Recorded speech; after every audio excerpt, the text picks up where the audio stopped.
जो कि दिल्ली में रहती थी, वो उसके लिए एक अच्छे घर का रिश्ता लेकर आई थी। देखो भैया, मेरी इतनी जान पहचान तो नहीं है लड़के वालों से, पर इतना जानती हूँ, अड़ोस पड़ोस में कहीं पूछोगे तो लोग अच्छा घर ही बताएंगे। ठीक है सुमन, अगर तुम कहती हो तो लड़के वालों को एक बार बुला लेते हैं। अब संध्या भी लड़के को देख लेगी। संध्या की बुआ लड़के वालों से अपने तरीके से बात कर लेती है और कुछ दिनों बाद संध्या की शादी विपुल नाम के लड़के से हो जाती है। पता नहीं इस काम वाली को छुट्टी लेकर गांव अभी जाना था। उसे पता था शादी वाला घर है, नई नवेली दुल्हन आएगी तो घर में 100 काम होंगे, फिर भी बिना बताए गांव निकल गई। अब मैं दूसरी काम वाली इतनी जल्दी कहाँ से ढूंढूंगी। राजेश्वरी, एक प्याली चाय दे दो तो बड़ी मेहरबानी होगी। सुबह से एक प्याली चाय भी नहीं मिली है। तुम्हें तो जब देखो चाय पीने की पड़ी रहती है। पता भी है एक बर्तन नहीं है धुला हुआ जिसमें तुम्हारी चाय बना दूं।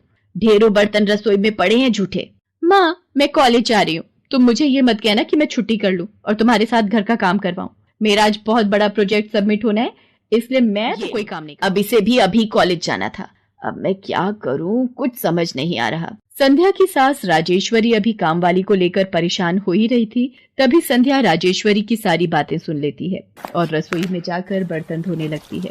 अरे संध्या बहू, तुम ये रसोई में क्या कर रही हो? हटो हटो हटो, ये झूठे बर्तन तुमसे थोड़ी करवाऊंगी। अभी तुम्हारे हाथों की मेहंदी भी नहीं उतरी।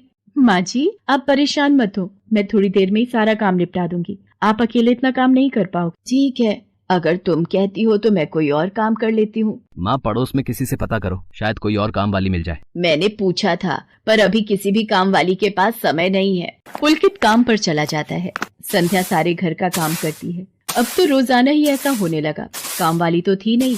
संध्या की ननद पूजा सुबह होते ही कॉलेज निकल जाती और सास पैरों में दर्द के बहाने बिस्तर पर आराम करती। संध्या तो मानो घर के कामों में ही उलझ गई। एक शाम, माँ, तुम बिल्कुल बेचारी गरीब घर की है, इसलिए चुपचाप संस्कारी बहू की तरह घर के काम कर लेती है। अगर कोई पैसे वाले घर की लड़की बहू बनाकर ले आती तो वो पूरे घर को अपने इशारों पर नचाती और तुम और मैं बस बर्तन घिसते रह जाते। तभी तो मैंने इसकी बुआ को शादी के लिए हाँ कह दिया था। मुझे पता है ये गरीब घर की लड़कियां बड़ी सीधी सादी बहुएं साबित होती हैं। अब काम वाली गांव भाग गई। सोच ये ना होती तो कौन काम करता। राजेश्वरी, तुम दोनों माँ बेटी को तो संध्या बहू का शुक्रगुजार होना चाहिए। बेचारी ने आते से ही पूरा घर संभाल लिया। ऐसे ही दिन बीत रहे थे।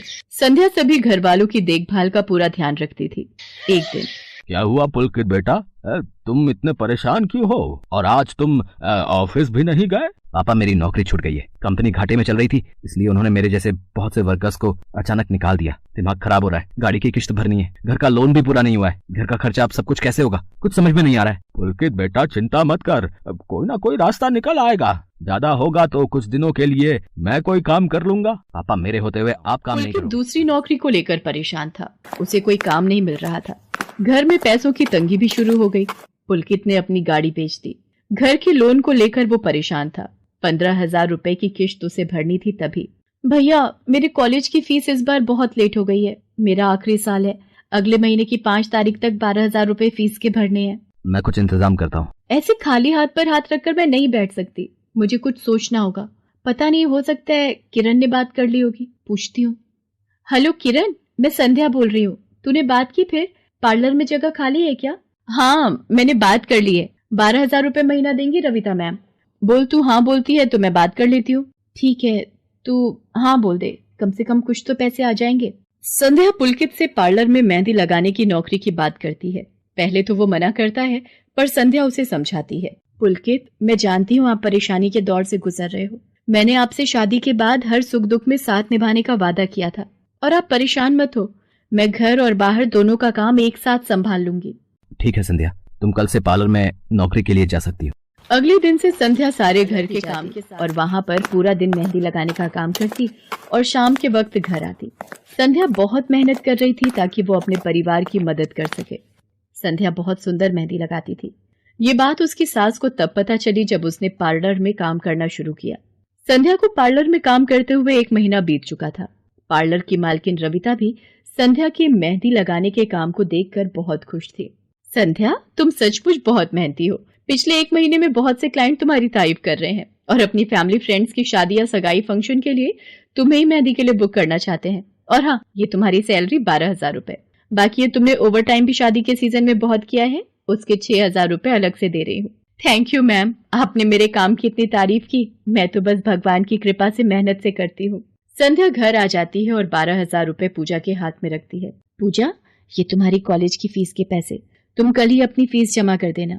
भाभी, ये तो आपकी मेहनत की कमाई है, आप ये सारे पैसे मुझे दे रहे हो? नहीं नहीं भाभी। पूजा, तुम मुझे अपनी भाभी कहती हो ना, और भाभी तो माँ समान होती है, तो क्या तुम अपनी भाभी माँ के पैसे नहीं लोगी?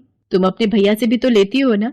फिर मेरे और अपने भैया में फर्क है, मैं भी तो इस घर का हिस्सा हूँ। मुझे माफ कर दो भाभी, मैंने ना जाने आपके बारे में क्या क्या गलत सोचा। पुलकित को भी दूसरी नौकरी मिल जाती है। अब संध्या और पुलकित दोनों मिलकर काम करते थे। राजेश्वरी और पूजा भी अब संध्या की घर के कामों में बहुत मदद करती थी। परिवार में खुशियां फिर से लौट आई थी।